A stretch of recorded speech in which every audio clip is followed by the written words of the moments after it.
Right, it's 12:29. I'm going to call us back to order in open session. Item 5 on the agenda is public comment period. I don't believe we have anybody here for that. No. All right. So item 6 is presentation and discussion of the updated report by the Director of Electric Utilities or his designee regarding customer service, business center practices, procedures and policies, customer concerns and complaints, website information, customer metering, billing forms and procedures of LPNL staffing and LPNL staffing performance. Mr. McCall. Thank you, Mr. Chairman. I'll just call out a few highlights in the written report, try to respond to questions that you might have. On page 13 of the packet, you can see that one of the things that we've tried to do is get some stories out there when we have either accomplished certain projects or completed certain projects that's been long in coming. So we put together a story on the Lubbock State Supported Living Center that went out on social media. Got quite a few page views on that. So that project is complete now. That was one that occurred during the winter storm of July, and had some reliability issues out there. So now we've got new and modern equipment out there, and hopefully it'll be much more reliable going forward. If we ever had another 11-inch snow, we'd be in good shape. So on page 14, we're starting to communicate more and more about the AMI. Of course, there's been some media coverage on advanced metering infrastructure. So that's some publicity there around that. We also, on page 15, you'll see we've got some advisories out there on heat. Of course, we did have a very hot May. We had some very hot days. It got up to 108, I think, was the highest that I saw. And of course, we had electrical load that was consistent with hot temperatures, caused some loading issues on our system. We have had a number of outages related to the heat, which have been reported on as well. So the system was under significant stress during the end of May. And it's been cooler since then. So and then I guess we're not even in summer yet. Summer doesn't start later this week.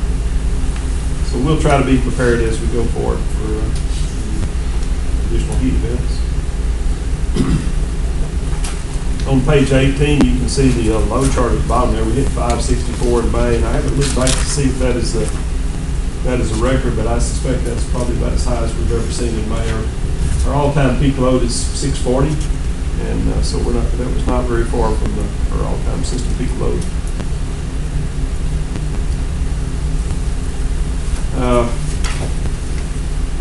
Anything else? No. I think that's it, unless the board has any questions on that. I did want to talk a little bit about our status on the opt-in study. We sent out a request for qualifications. We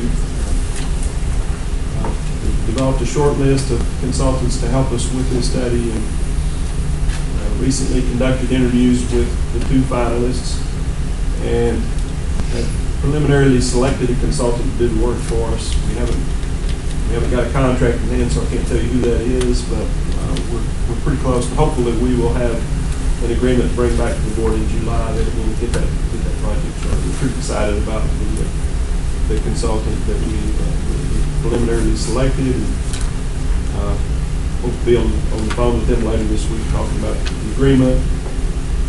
We'll have to get a proposal from them that defines exactly what the scope of work will be, cost, and things like that. Hopefully be able to get that project started. I think it'll take about a year to work its way through. Any questions on that? Mr. Conrad? Just real quick, how's the kiosk downstairs? How is it taking on, and are people using that more often?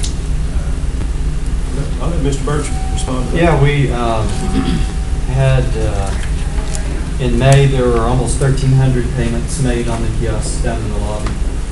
We have a customer service representative that's stationed at the beginning, right when you walk into the lobby, and are trying to direct customers as much as they can to use those kiosks rather than going through the line like we used to. So we're trying to push that, and we want to get people to be more and more more comfortable with those.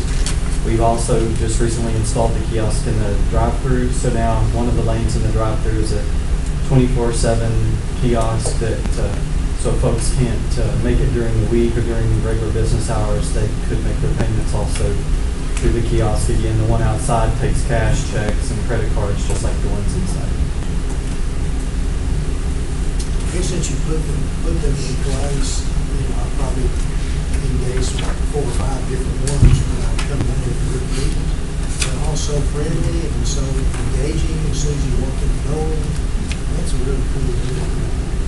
That's thanks to Jamie and Michelle sitting over against the wall. They're really help with our customer service aspects of utility and directly over all of that. And, they're making sure that we're making our customers feel comfortable and welcome. If you go down there every once in a while, you'll continue to see changes. Jamie just put in a new system that now when you come in, you can sign in and your name will show up on the screen once it's your turn if you're sitting in the lobby waiting to speak to a representative. So they've done a lot of things to try to make things easier. That's great. I noticed a couple of things on the reports on page 19. Our meter reader error rate's probably as low as it's been in 4 or 5 years,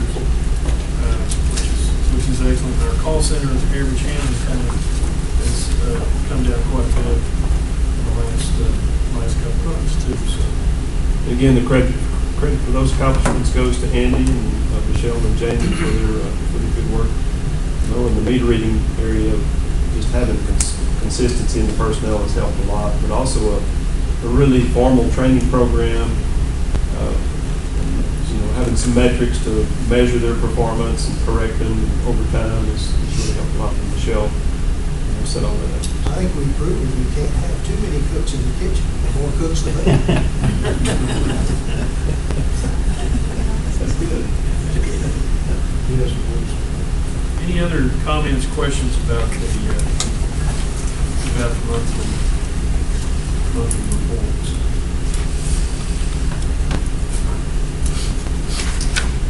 Okay. Thank you, Mr. Collins, Mr. Birch, appreciate that. I believe then we will move on without objection to item number 7. That would be the presentation and discussion of financial and capital statements, financing options, audits, and financial policies of Lubbock Power and Light related to debt issuance issues, reserve account funding, cost allocation, revenue and expense projections, purchase power cost recovery factor, and customer billing, metering, billing, and service issues. Mr. Bergman. Oh, I'm sorry, Mr. Sager. I've been called worse. I can see out of the corner of my eye, somebody was getting up to go to the podium. I just figured it would be. All right, if you're following along in your board books, the financials start on page 28. Each month we always start off with comparison of our pass-through as required by our tariff. We're still at the 116, just shy of 117. This will be the last month. As next month we'll see that dip down as we go into the summer months. Excel's at 107, and the survey average has really started to creep back up towards us at 114.40. So we're the highest of the three, but certainly not unreasonable. In terms of the over collection, we finished this morning. In May, we expected to under collect right at $1 million, and we missed it by a couple $100,000. So in terms of the scale of the dollars that we're talking about, that's pretty spot on. We expected when we set rates going into the summer, if you'll recall last month we lowered the pass-through rates going into the summer.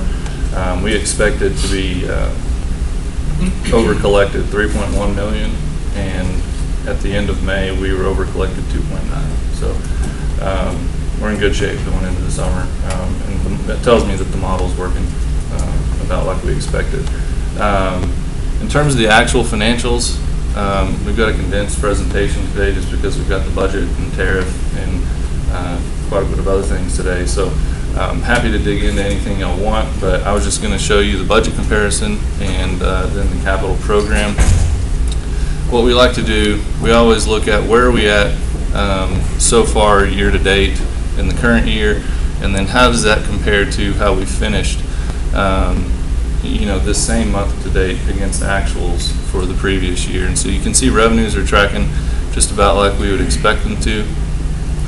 On the expense side, we've got a few outliers. Transmission, that's an obvious one as we continue to do these studies and move more towards ERCOT.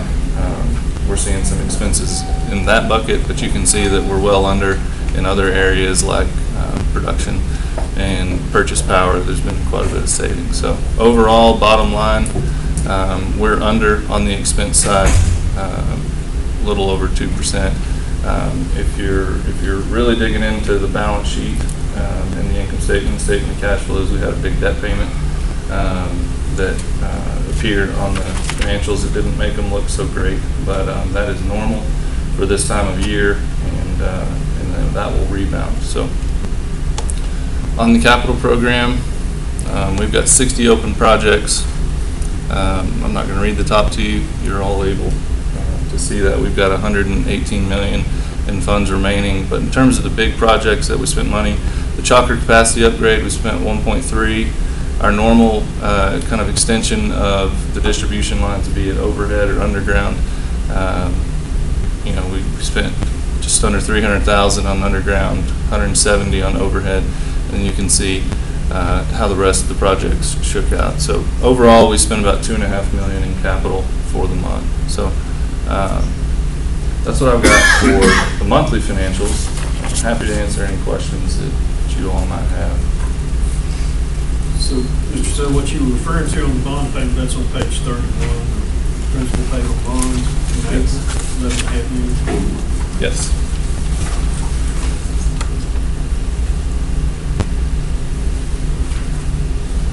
Any other questions, Mr. Sales? I know we've got a couple of budget amendments on the consent agenda, so we'll get into that. Other questions? All right. Thank you, Mr. Sales. Appreciate it.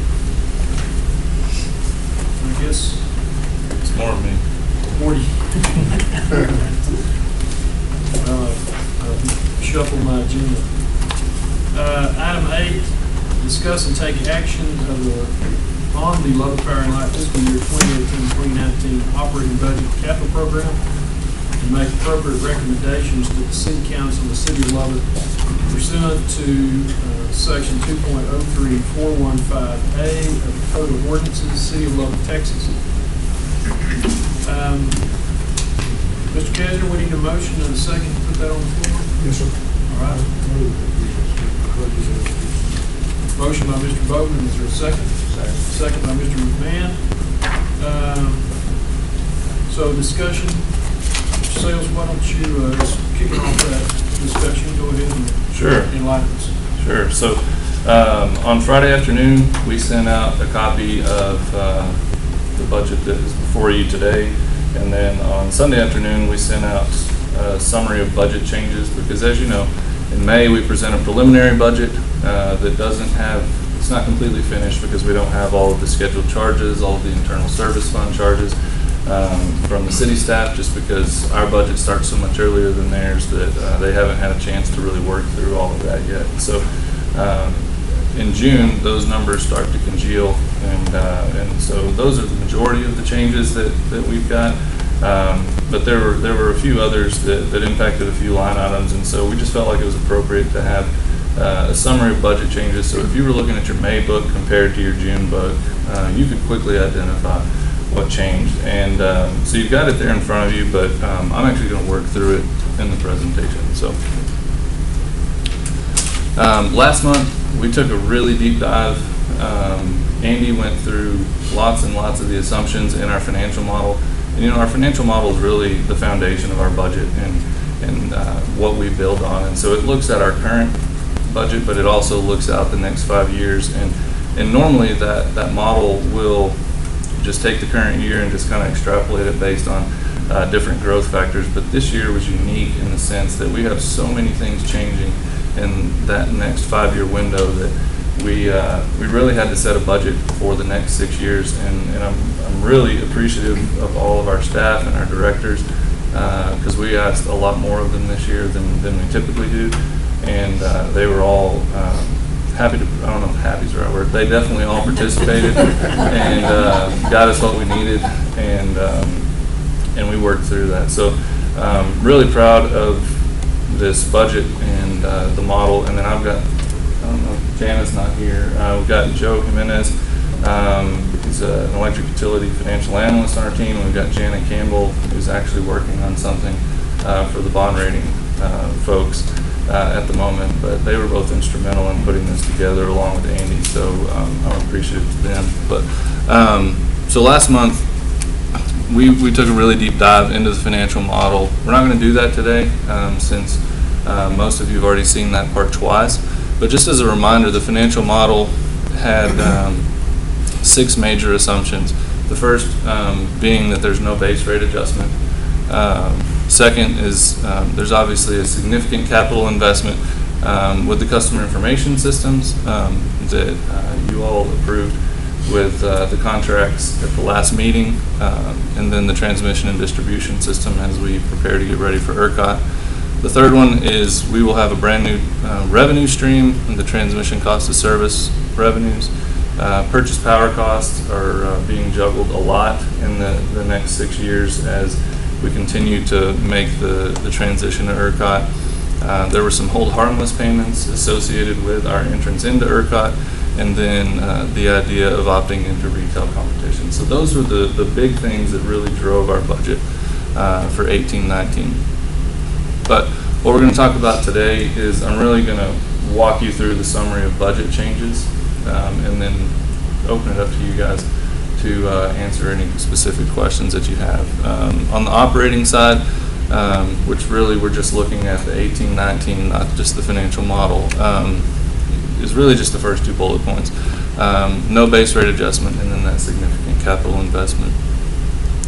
So for the last 5 years, we've said that smaller incremental adjustments to the base rate is really the most responsible way to manage the utilities needs while meeting customers' expectations. And so back in 14-15, we laid out a plan. To have 5 consecutive years of 5.75% base rate increases, and this is how it's actually worked out. We are very conservative in how we budget, and so we typically play it safe in terms of expenses and those sorts of things, and so we don't always see our expenses meet what the budget was, and so when that happens, it falls to the bottom line and begins to compound, and then we don't need as much for a rate increase. And so you can see we followed the plan, the 5.75 for the first 3 years. In 17-18, which is the budget we're currently operating in, we said we only need 5%, and then in 18-19 we actually could not justify a 5% or 5.75% base rate increase based on the way that the model was looking. So really pleased to present that, and I know that the general public will be excited about that as well. Just a reminder of how our bill works. The big green piece is the purchase power pass-through that we just talked about in the monthly financials. And so we purchase power on behalf of our customers, and then we do our best to pass through those costs exactly. There's always going to be a little bit of an over-under collection, which is what I was reporting on a few minutes ago. We always true that up at year end, but that's that big piece. And so none of that is built into our base rates. So these 2 blue pieces is really what supports the operations of LP&L in addition to the capital program. The blue piece, the light blue piece, excuse me, is really for customer service, for billing, payment processing, kind of back office. And then the big blue piece supports our distribution, our production, our field services, meter readers, everything else, and in addition to our capital program. So just a quick reminder of how our bill works and how those costs are broken up. So in terms of our significant capital investment, you're all very well aware that as we get ready to go to ERCOT, that requires lots of upgrades in our system. And so we've got a 69 kV inner loop and we've got a 115 kV outer loop. And so I've actually got some pictures of that in a second. And then the second bullet point here, which isn't nearly as much in terms of dollars. It's about $40 million for the upgrade of the billing system, the workforce management, all of that, the AMI, the meters. All of that will help us get ready for ERCOT and provide a lot more functionality both to us and to our customers. So I got a little ahead of myself. The proposed transmission and distribution program, or T&D for short, you can see the green here is the 69 kV inner loop, and the blue is the 115 kV outer loop. And that's in our capital, if you're looking at our capital program, that's just shy of $275 million. Then we also have, as part of our ERCOT integration, we were able to build some of the integration facilities, and that's 141 miles of different lines. And you can see the detail here, whether it's lines or switch yards, transformers, I said substations. That's valued at another $205.6 million. And so that's why you're seeing our capital program increase quite a bit. So for 18-19, our capital program is just shy of $150 million. And we broke it down by our FERC categories, the regional and general, which would be admin, that would be vehicles, smaller things like that, a new IVR system, distribution, which is going to be primarily the stuff I talked about earlier with the underground and overhead, just the normal annual projects that continue to grow with our system. The transmission and distribution, which is really just kind of the touch points of where transmission steps down to distribution or the other way around, is 4.1, and then the transmission, as you would expect, is just shy of 127 million, which makes sense considering all the two previous slides of everything that we're doing to get ready to go to ERCOT. And then within the budget, we've got $1 million of capital outlay that brings us to our total of $149.5 million. Our goal has always been, I guess since I've worked here, to be 65% debt funded and 35% cash funded. As when that goal was set, ERCOT wasn't even on the horizon. The cost associated with ERCOT was not something that was envisioned. And so when we start talking about the capital program that's $500 million, the scale of trying to fund 35% of that is next to impossible while still remaining responsible with rates. And so you can see in this particular year, we're funding about 10% with cash and 90% with debt. But over the term, when we started this, the 13-14 through the end of our model in 23-24, we'll be about 27% cash funded and about 73% debt funded. So it's not quite where our goal was, but it's headed in the right direction. So the other thing to keep in mind is after we're done with the transmission and distribution upgrades, the capital program really kind of goes back and kind of normalizes back to a normal level, and we begin to see much more cash funding, and we see that cash funding averages about $17 million in those out years, whereas in the past it's been about 12. So while the percentage isn't as large as we'd like it to be at the 35%, there is more cash being funded on the balance sheet. This is the same number, the 149 million, just a different way of slicing it. You can see the 345 kV, those 7 projects make up $100 million. Transmission, kind of the 69 kV and the 115 kV rebuilds is another 17, and you can see how it scales down from there. So the bulk of this, and I feel like I'm just saying the same thing over and over, is the story is the transmission and distribution capital program. So to walk you through the actual O&M budget and what changed, if you'll recall, last month there were some employees in the budget to help assist the city's water fund with the Bailey County Wellfield overhead distribution system. We got word that that's kind of been put on the back burner from the city's perspective, and so it's not we're never going to do it, it's just a not right now. And so as a result of that, we took that out of the budget and everything associated with that. And so that trickled through to several places. And so just kind of keep that Bailey County Wellfield removal in the back of your mind as we kind of step through this, because it touches most of what we're changing. So what we originally proposed was 333 employees. We've actually backed out that crew entirely, which was 4 staff members, and so our FTEs will actually be at 329. So to compare the 329 to what we were last year, we'd be up 5 employees. And here's the changes that we showed you last month, less the Bailey County Wellfield. So to quickly walk you through what would essentially be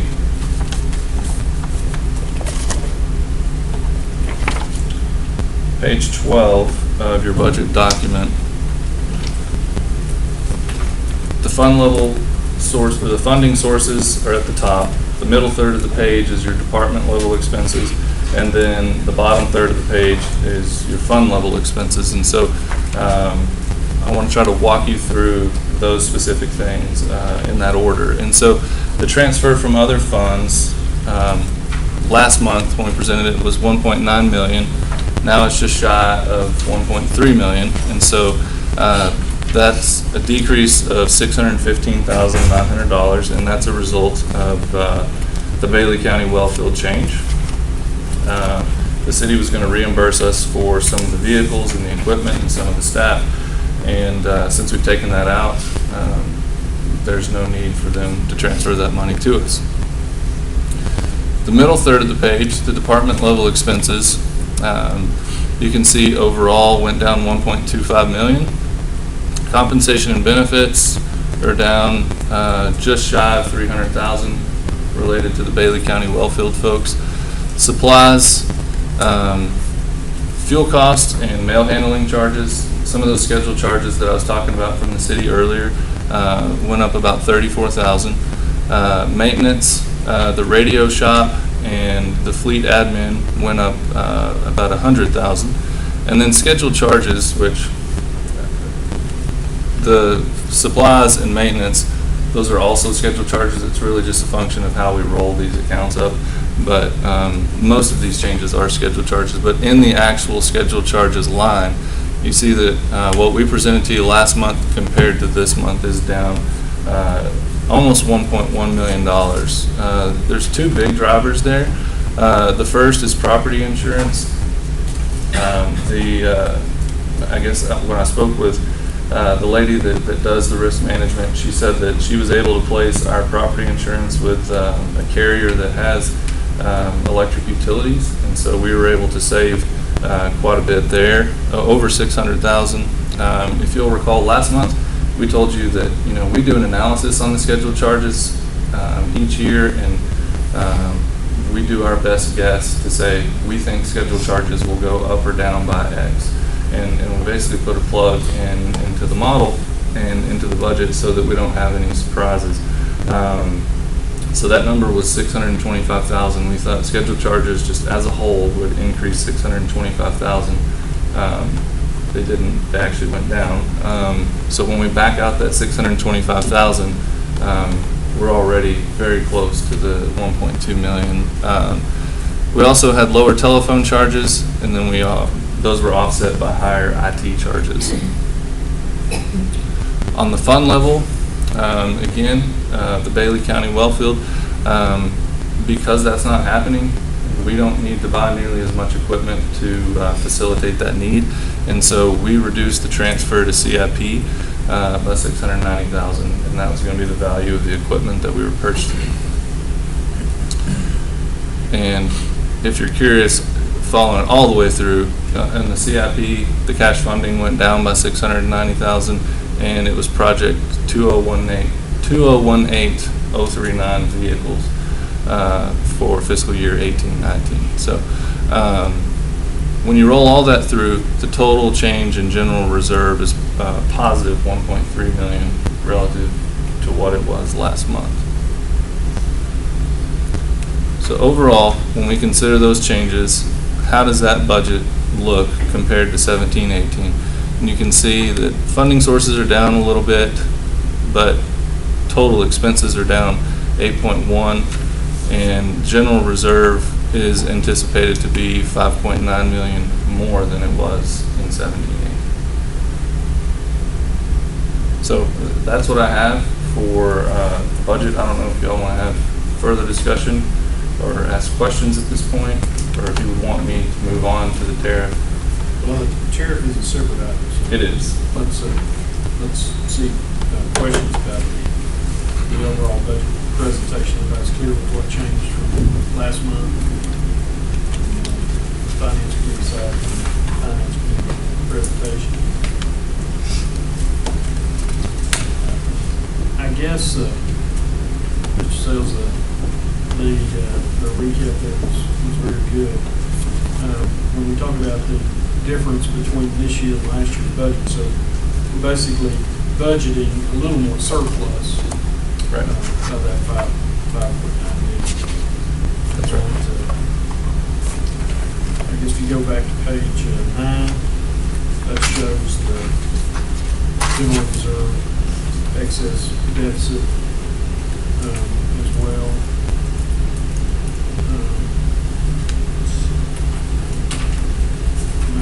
I made a note about something about the phone.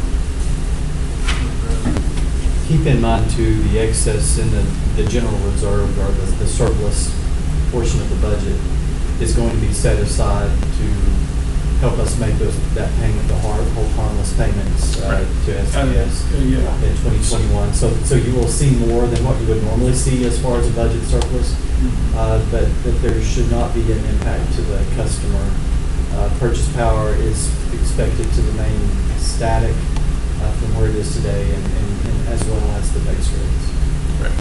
That's the item 0, page 9, less cumulative reserve SPS on promise. Yes, down towards the bottom of the page. That's right. And then the actual cash out would be in the fund level expenses in 2021. Yes. Yes, 24 million. That's right. Which I think we tried through all that back in May. Yes, yes, we do. Yes, sir. Mr. Bell, I'm sorry. We're still paying for street lights, right? That's right. Why? That question's above my pay grade. And there is an ordinance passed that requires us to make to cover those costs and to maintain that service for the city as a whole. That's going back and forth over the years, right? Yes, it has. It's been at LPNL for a pretty good while. I would guess around 10 years or so is my guess. But that was placed on LPNL before the charter election?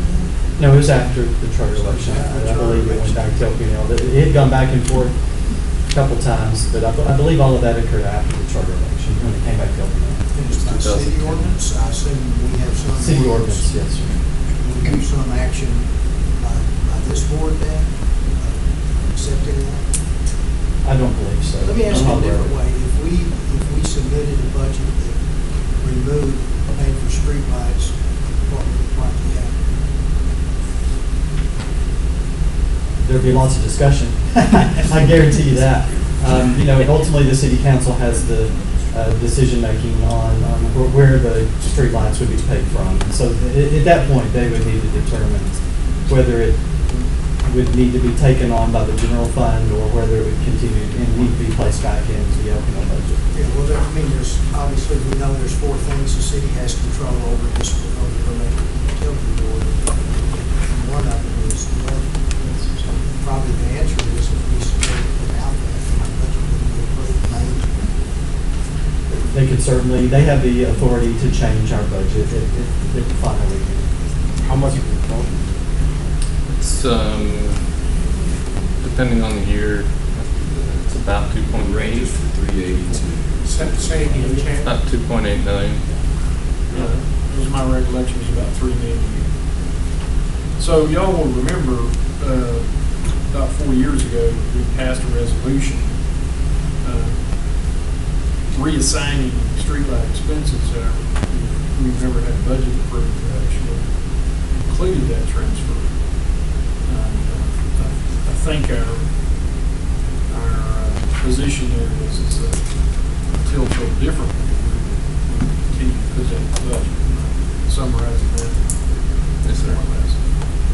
So when we took that action, that was never taken up on the city council side. Well, I'm just trying to make a point that, I mean, if one of my neighbors asked me, why am I paying for streetlights on my electric bill? It's very difficult for them to explain. I'm not gonna throw the baby out with the bathwater and not vote to put my budget because of that. But for the years I've been on this board, it's always been kind of a little thing that really bugs me every year that ratepayers are helping the elder paying for streetlights. It's just, the service doesn't sound right. Regardless of what part of the city those streetlights are in. People that are not going to pay it. Other questions, comments? I saw you marking a few pages there. You were good. No, I don't have any comments. Anybody else? Any other comments about the budget before we move on to Terry? Okay, then, with the motion. I'm sorry, I was just going to point out there's a motion second. Right, that's where I was going. With the motion and the second on the floor, then I would ask all those in favor of approving the budget as presented, please indicate by raising your hand. I believe that's unanimous. Oh, you want to go back? Oh, all those against? Mr. Conrad's against.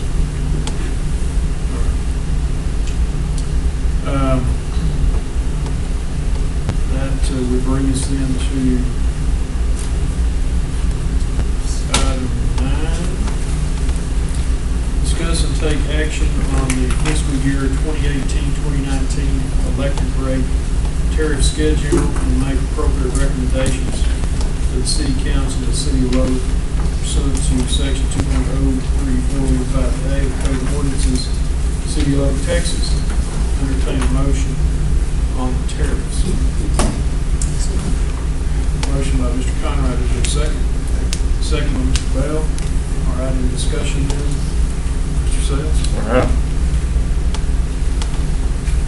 I mentioned before, we don't have a base rate change, so we don't have to go through that.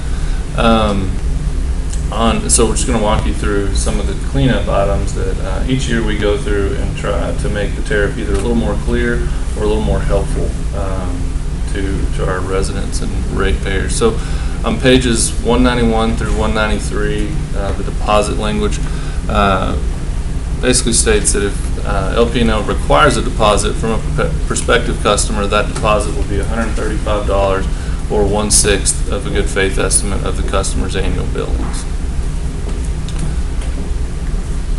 On page 198, the residential electric heat flat base rate. It's basically rate 3. So we have 2 residential classes. Rate 1, it has their homes heated with natural gas, and rate 3 is electric heat. And so what we're doing, if you'll recall, in 17-18, we took the seasonal differential where you have a lower winter rate and a higher summer rate for rate 1. We changed that to be a flat rate throughout the year for rate 1, and that has actually worked really well. And so we've done the same thing with rate 3, and I think you'll see there's a pretty dramatic impact. It's revenue neutral, but it will be a pretty dramatic impact for those customers, particularly in the summertime.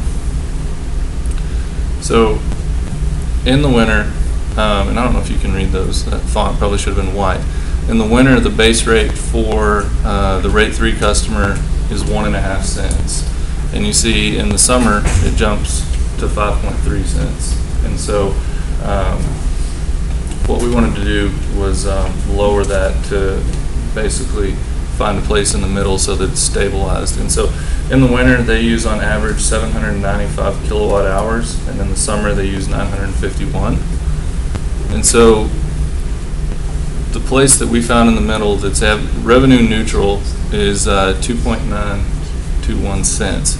And so it's higher than it was in the winter, but quite a bit lower than it was in the summer.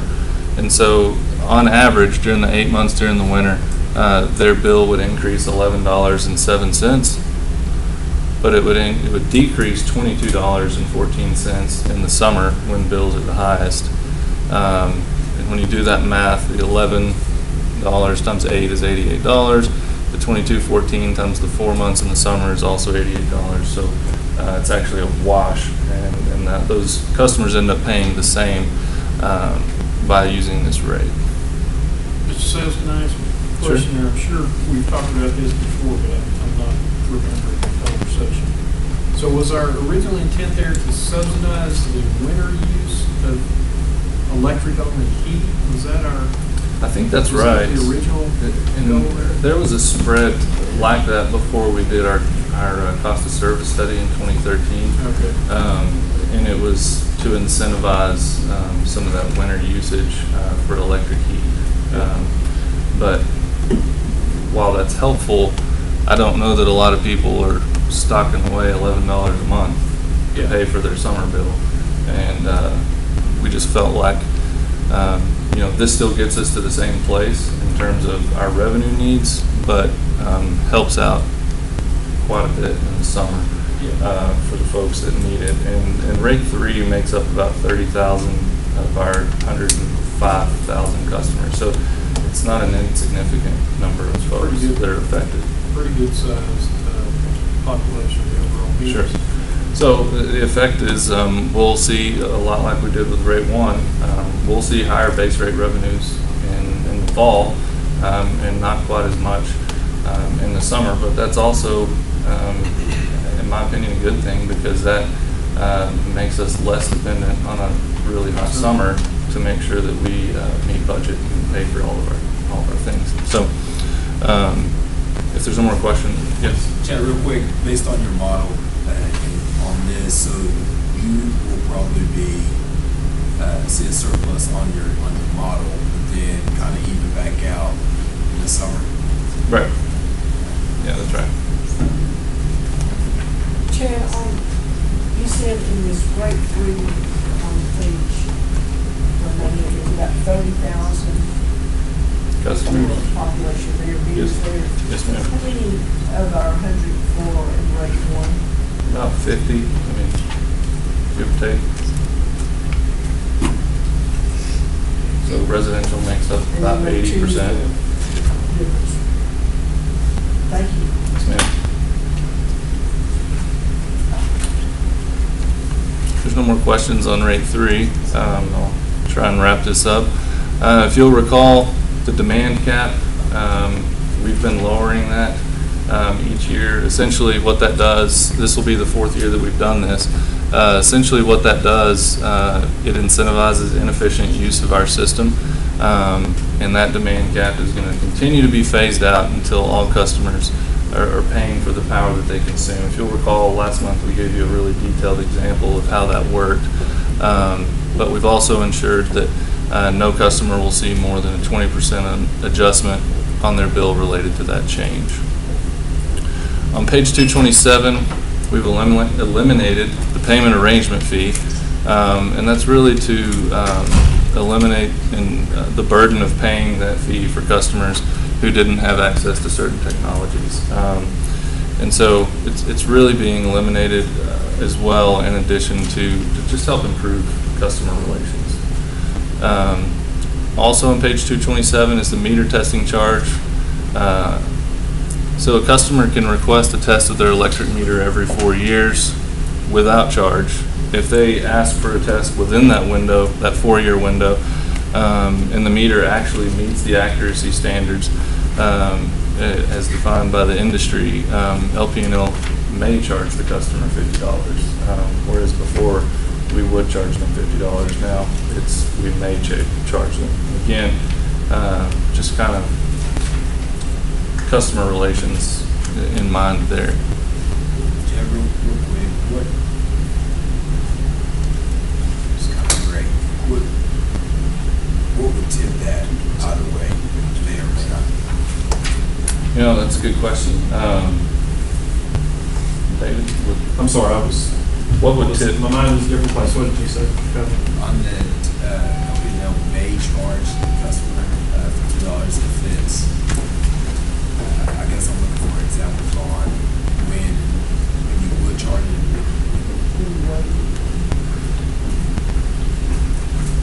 I think we want to give the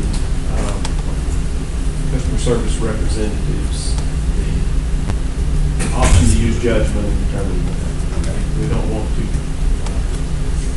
legislate every single decision that's made, because there's, if you have repeat customers that are just trying to game the system, then it might not be justified. But if you've got a customer that has a legitimate need to have that service, have that payment waiting, they've never seen it before, if there's attenuating circumstances, then they would have flexibility to use judgment. See, currently under the tariff, anytime a customer asks for a meter test, the tariff requires us to charge them. And so the language that's been inserted with the 4-year deal, that is consistent with PUC language. And so in a lot of areas where we can, we're trying to change some of the language in our tariff to be more consistent with what the PUC has already authorized in the university.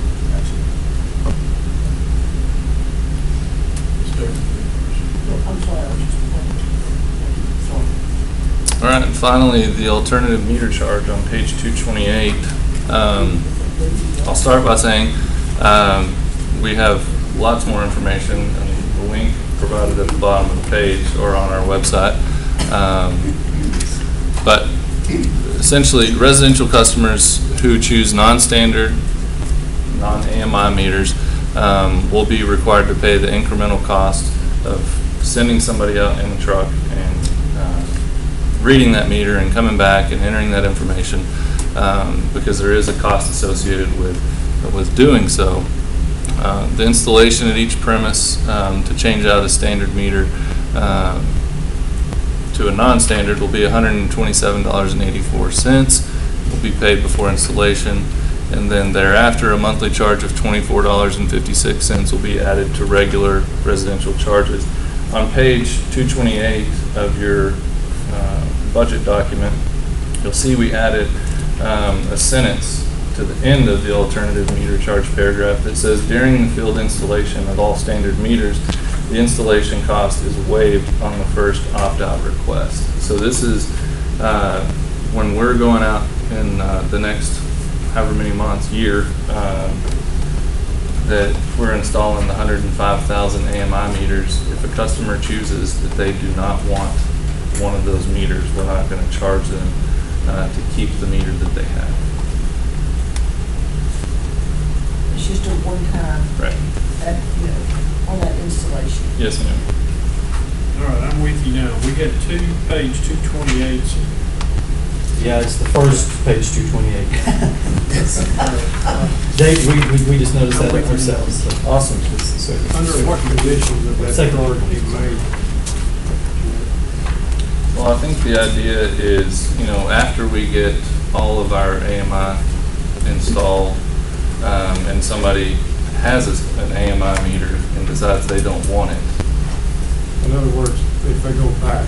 Yes, sir. When they're doing the mass install and they put one on someone's house and that customer comes home that night like, I didn't want one, we're not going to charge them $127 to come out the next morning and put their old one, or put it on. I agree with that, yeah. System back on. But But what happens is, once these are deployed, then at that point, later down, once the installation period is complete, then if they make that change, then we feel like it's fair. I've always felt like we should not charge for the initial change. Right. And I understand that you verified that with the PUC rule. Yeah, there's a rule that the PUC passed that, for these installations, that customers, because customers weren't being charged for new AMI meter, because there's a cost to do that, then the existing customers shouldn't be charged to go back to a existing meter or keep an existing meter. So it was, in their minds, it was a fairness issue. And so when I found that, it made it real easy to make this change in our tariff to keep it consistent with the PUC. So somebody opted out, sold their house, somebody else moved in, and they started a service somewhere in our customer information system. They're going to ask that customer, do you want to keep paying for a standard meter or a meter? I didn't quite hear everything, but I think what I heard was, you know, if we have a customer who had opted out, and a new customer ends up moving in, we will be changing out that meter to a standard meter. That standard meters are going to be the communicating So meter. we'd automatically do that without discussion with Right. the customer. Is that correct, Michelle? Right, when a customer moves out, if they have a non-standard, we can change that. And again, we're not expecting a great number of non-standard meters. I mean, it should be just really a very small number. So this isn't something that should be an enormous challenge for us to take care of. Our systems will be able to alert us, so we'll know to put an automated meter on in those circumstances where the existing opt-out customer moves out. The reason you know that is when somebody buys a new house and moves in, the bill is transferred to a new name, so that would be a flag. Right.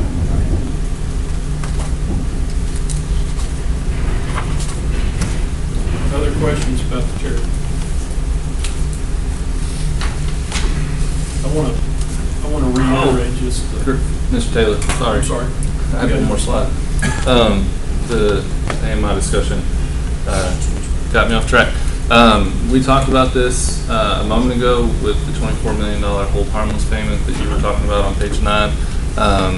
The way that that's going to be funded, beginning on June 1st, 2019, and running 2 years from that date to June 1st, 2021, our PPRF balancing cap, and this can be found on page, the second page, 229. Down at the bottom, we have an established balancing cap as it is, and it's dynamic based on forecasted purchase power cost. Essentially what this does is takes that balancing cap up to $24 million and will allow us to fund that hold harmless payment through the purchase power recovery factor for that 2 years only. And then June 1st, 2021, it would go back and revert to the way that the tariff was before this change. So that's all I have. so basically, under the bridge contract, we would in effect use the same methodology as we do now for the PPRF. Correct. Fund that, the majority of the whole harmless. It's a portion of the savings that we anticipate from the bridge contract funding. Mr. Says, I want to reiterate one thing in the tariff, and that would be the rate 1 customer, which is our standard residential customer, which I believe, I think Ms. Stafford asked how many meters, roughly 50,000. Let's just say half of our meters are rate 1 meters. So the basic charge there is 3.381 cents per kilowatt hour. And that has been the same since October 1st of 17. 17. Right. That was where I was going. That number has not moved, and will not move under this budget. That's right. And that's where we got to with the step ups in our base rate charges. Yes, sir. Ended with the last budget cycle. So that should be clear to the majority of our customers who are in rate 1. Yes, sir. Other comments, questions for Mr. Sales concerning the tariff? Okay.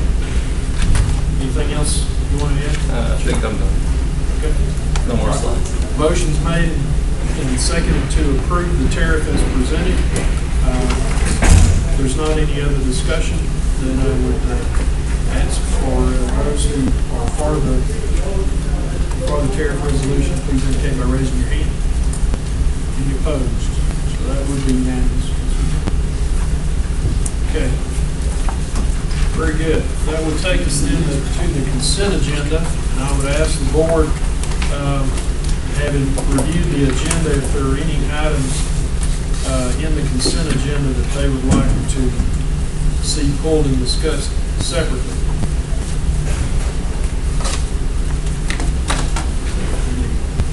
Find the rest of my consent agenda.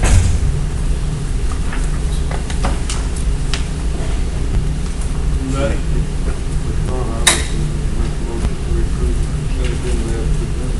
Okay. Motion made and seconded. I think Mr. Kavner prefers that I at least give a brief description of those items. So I will do that. Item 10 is a budget amendment to the capital improvement program for infrastructure upgrades in various portions of distribution, transformers, fire suppression, etc. Item 11 is to consider a resolution amending the contract with Hilco Partners regarding professional government and public affairs consulting. Item 12 is a resolution relating to the rubber molded insulated pad mounted 15 kV auto transfer switch gears that we purchased from Nexter Power Solutions.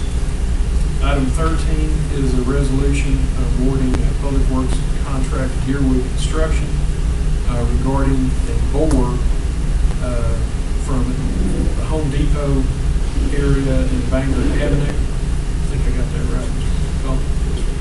Item 14 is purchase orders from Texas Electric Cooperatives, and Nexter Power Solutions, Wesco Distributions, Urban Utilities, Heckline Inc., W Transformers, and those would be distribution transformers, several purchase orders. Item 15 is a resolution awarding a Public Works contract to grant companies for the Thompson substation, cables, heating, and the rest of replacements. Item 16 pertains to transformers for the Virginia Transformers Corporation related to substation power type transformers. So, motion made and seconded to approve that consent agenda. All in favor, please indicate by saying aye. Aye. Any opposed? All right. That will bring us then to the end of the agenda, and we will be adjourned. Thank you.